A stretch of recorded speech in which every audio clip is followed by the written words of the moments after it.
Hey everyone, thanks for watching. I got what's going to be a really exciting video today. I hear from lots of investors around the country and even a few around the world. And today I have with me Anthony Stith, who reached out with a very nice email that basically said, "Help! I'm stuck in YouTube hell. I'm putting in the work, but I need some help getting started or focused." And I said, "You know what? Such a nice note. Why don't I reach out to him and get to know a little bit about Anthony, and then maybe help him and maybe guide him on a path that would help others." So thank you for doing it, Anthony. How are you doing today? I'm fine. Thank you, sir. No problem. So why don't we just give a little color on yourself so people know who Anthony is, sort of where you are in the country, what do you do, what kind of real estate investor you envision yourself being. So let's just set the table before we dive in. Okay. Well, basically, I'm a 44-year-old veteran from Long Island, New York.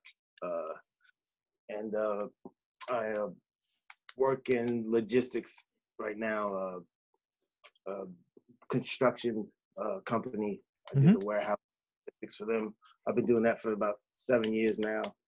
Been looking at, came across some things came across bigger pockets Yep. through watching a bunch of YouTube videos and really caught on to that. And then basically looking, at all their webinars and such, and Hmm. as well as YouTube, Yeah. like huge in YouTube. That's, obviously how I found you. Yeah. And, but I'm just, seem like I'm just getting stuck in that. Okay. And the more I watch, or you find one person, then you find a different person, and it kind of changes what I'm thinking. Yeah. I started thinking one way, and then I see the wholesale, and then I'm like, oh, I could do wholesale, and then I see notes, so I want to do notes, and it's Yeah. like I need to get somewhere. Yeah, so it's a very common. I call it or refer to it generally as the shiny object problem, right? As all these videos and experts or gurus or whatever talk, um, they all make it sound so easy and so good. So it's like, what do I do, right? Right. Yeah. So so let's try to figure this out together. What might make sense? Because really in real estate, there's two things you do. You either can go after and create chunk money, which is basically intermittent chunks of cash that show up as work is done. Now, that an example of those are either wholesaling or flipping, Mhm. right? And we can break those down. The other one is more passive, whether that's note investing or being a landlord, basically where you're peeling off little tiny pieces of cash, and Right. the real wealth is built over long term. Those are kind of the two things you do. The other thing that's very true is flipping or wholesaling is another job, right? Because yes, the money that shows up, and yes, you can make tons of money doing that, but it is absolutely a job. Right. And when you stop doing that job, money doesn't show up.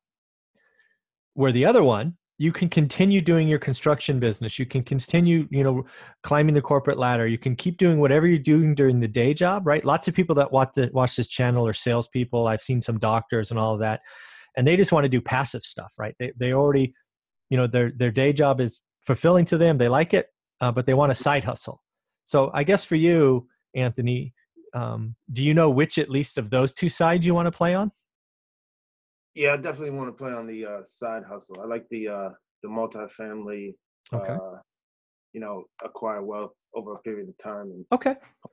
we replace my income one day, so I Yeah. don't have to You don't hustle have to, so hard. yeah, you don't have to grind all 8 hours a day or 10 hours a day, whatever. Right. Okay.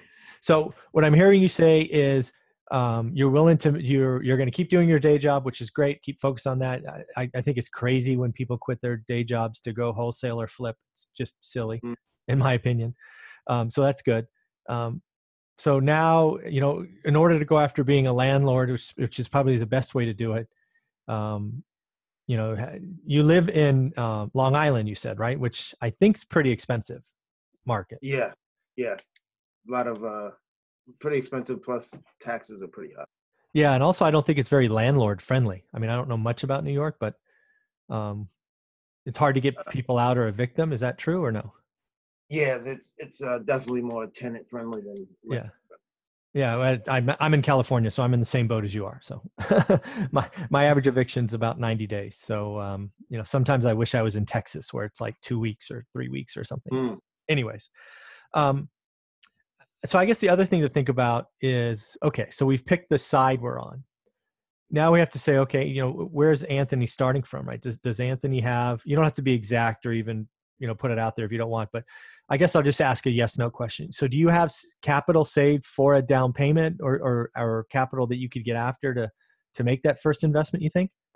I've capital available. Yes. Oh, that's good. Okay, cool. All right, awesome. So my story begins 15 years ago, and the capital we had was $40,000. So we built, over 15 years, we built a portfolio large enough to retire. So it's possible, Anthony. That's, just want you to know that.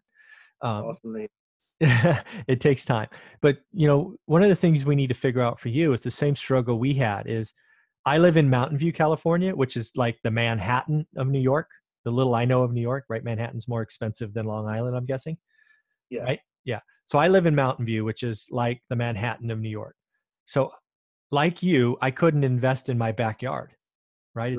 It's too freaking expensive. Can't cash flow, can't do any of that stuff. So we pulled out a map of California. You could pull out a map of New York if you want. And you could start to draw circles about how far you have to go out until there's a market that makes sense. And for us, it was 2.5 hours away by car. Okay.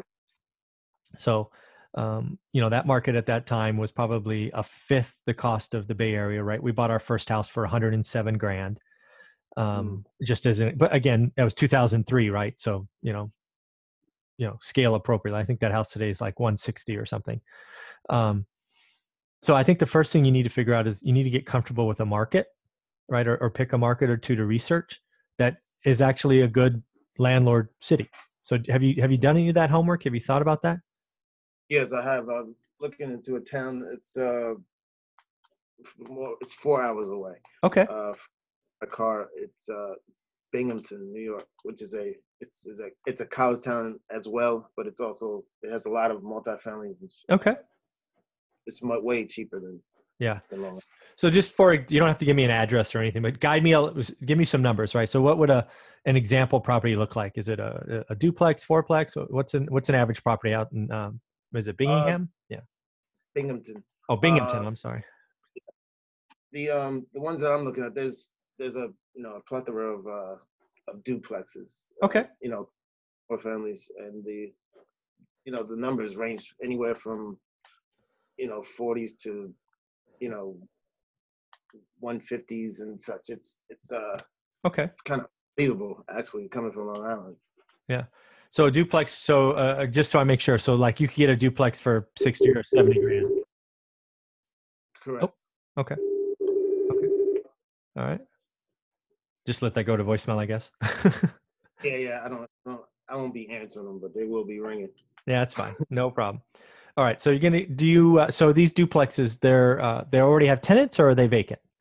Some of them have tenants, some are vacant. Okay. You could get something for like $60,000 with tenants in them. Okay. You're looking for so it's basically anything's possible. Plus you have I wanted to go the student rental. Yeah. But I wasn't sure about doing that as a first initial investment. I'm not sure how big is the university there or college? It's a state university. So okay. It's pretty big. Yeah, all right. Yeah. Okay. Go ahead. Oh no, I was just gonna say most properties up there, they're not obviously they're so low that they're not you're not getting much out of. You're getting more cash flow. They're cash flowing more than anything. It's not a. That's all you're playing for. That's okay. Yeah. Right. So I'm not gonna buy something for 60 today, and then next year it's gonna be worth double or something like that. It's not what they're.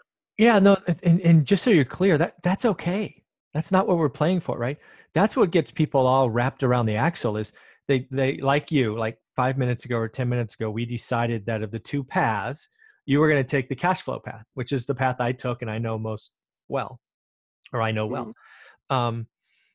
Don't get wrapped around, I'm also going to play the appreciation game. I don't want you to calculate appreciation in any of your formulas, right? yes, appreciation will happen. Yes, you will become more wealthy, but don't use appreciation in any of your math.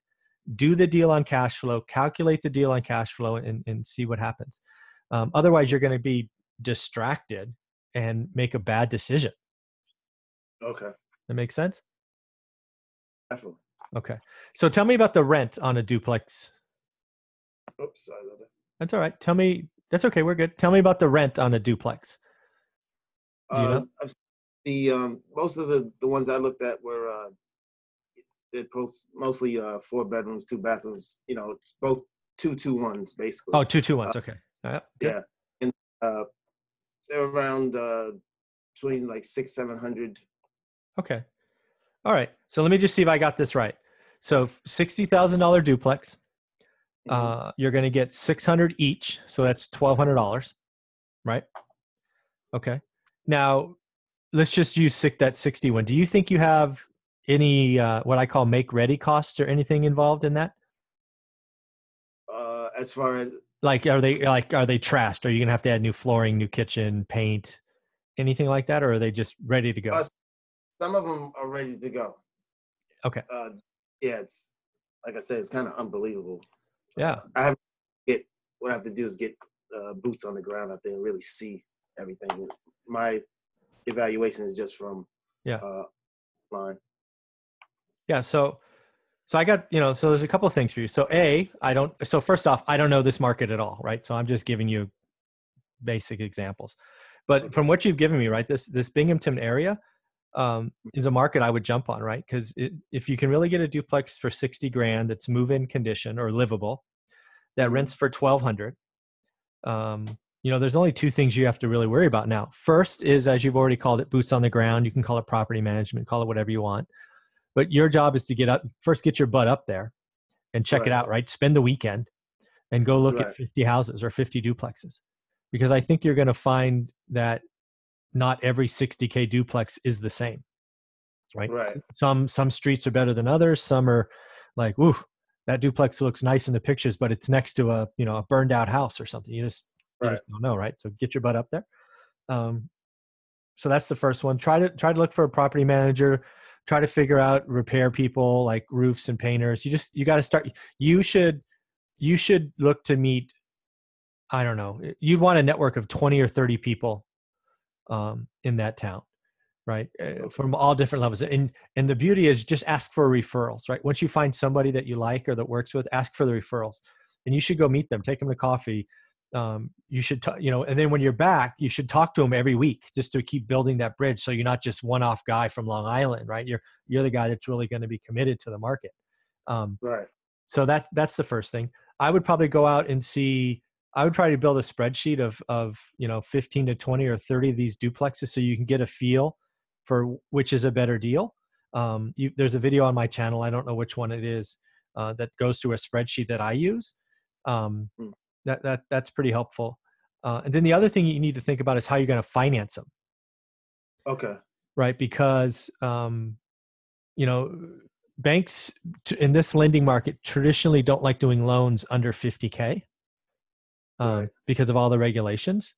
So I would immediately, actually, do you own any property today? So do you have any loans today? Okay. Yeah. So I would go talk to a Wells Fargo or a Bank of America or one of the big boys, because your first 4 are easy. And you've heard me talk about getting 4 rentals. I would bring them. I would print out a sample duplex and go to them and get pre-approved. Right. Here's a duplex, $62,000. It's on 123 Main Street. It's already rented at $1,250 a month.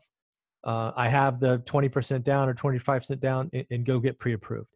Because the last thing I'd want you to do is go through this exercise and spend all that time in the town and then not be able to get a loan because it's too small. Right? The loan balance is too small. And the reason they do that is they have a lot of transaction costs and rules and regulations because of the crash. That's why it's hard. There's people new investors go, oh, I can buy a house for 40 grand. Well, they think they can buy it because it's only $8,000 down or 20%. But unfortunately, they haven't learned that very few banks will loan a $32,000 mortgage, right? So you can buy a 40K house, but you got to pay cash. And not a lot of people have that. So go to the bank and do some legwork there. So I think you're closer than you think than I thought you might be coming into this phone call. You've done the market, you know which path you're on. You just need to now sit down and do your homework on the town, um, looking at properties, right? Literally build a list, right? Property, property, property, property, property, rent, Right. condition, price, rent, all of that. You need Okay. to you should set a goal of meeting. Let's pick a number together. I'd like you to meet 30 people in that town, right? Different realtors, appraisers, because what you'll find is when you have a unit, you can call on these people and they'll have referrals. And then you need to go to a bank and get pre-approved. Pick a number, 75 grand. I don't care. But bring them Okay. a property and say, this is what I want to be a pre-approved for. So I Okay. think you're pretty close. Okay. Good. Yeah. I didn't think I was that.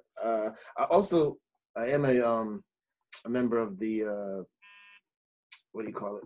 Rehab Valuator. Okay. With what's his name? Jim Ingersoll. Yeah. Jim. Yeah. Yeah. Yeah. Actually, I think he was on your channel Yeah. as well. He was. Yeah. Yes. I do have that to go off. I don't use it much, but I should use that as well to, instead of a spreadsheet, use that to. Yeah. Well, when you go to that town, you should take it with you. Okay. Because what you're going to find when you go see 20 or 30 properties is they're not all the same. Right. Right. Some properties priced at 45 grand are worse deals than properties priced at 70 grand, which new investors can't figure out. Why is a 45K house or duplex worse than a 70K? Well, the 70K is perfect and move in. The 45K needs, $25,000 in work. Right. Oh, right. Right. And given the time and risks and other issues, go buy the 70. So that's why you got to get off your butt. I call it kicking rocks. You got to go to the town, check it out, look at all, get off of the Google Maps and get out of Zillow and get out of Property Radar or whatever you're using and go look at them, right? Go touch them, take some pictures with your iPhone. And I think you're pretty close. I think in the next 30 or 45 days, you'll probably, again, go to a bank, get pre-approved. Go to the town a couple of weekends, spend the night if you have to, because 4 hours is a long way. Right. Go look at 50 properties. Go meet 30 people. And I think you're going to find out if that's the town for you, because you'll get a vibe, you'll get a feel. And then when you're pre-approved, you can start making offers. I see no reason, assuming these numbers make sense, $60,000 duplex, 1,200 rent, college town. So it's got a relatively stable economy, it seems like. And the other thing I would do is I'd stop being distracted, right? Don't look at notes. Don't look at flipping. Don't look at wholesaling. If you're going to look at any more videos, they have to be landlord videos, because that's what you're signed up for. Don't insert stuff into your mind that just creates confusion. You've picked your path. Now just go down that path. Stop looking at the other side. Okay. That makes sense? It makes a lot of sense, actually. Don't click those videos, right? Stop it. Your next job's to buy your first duplex. All right.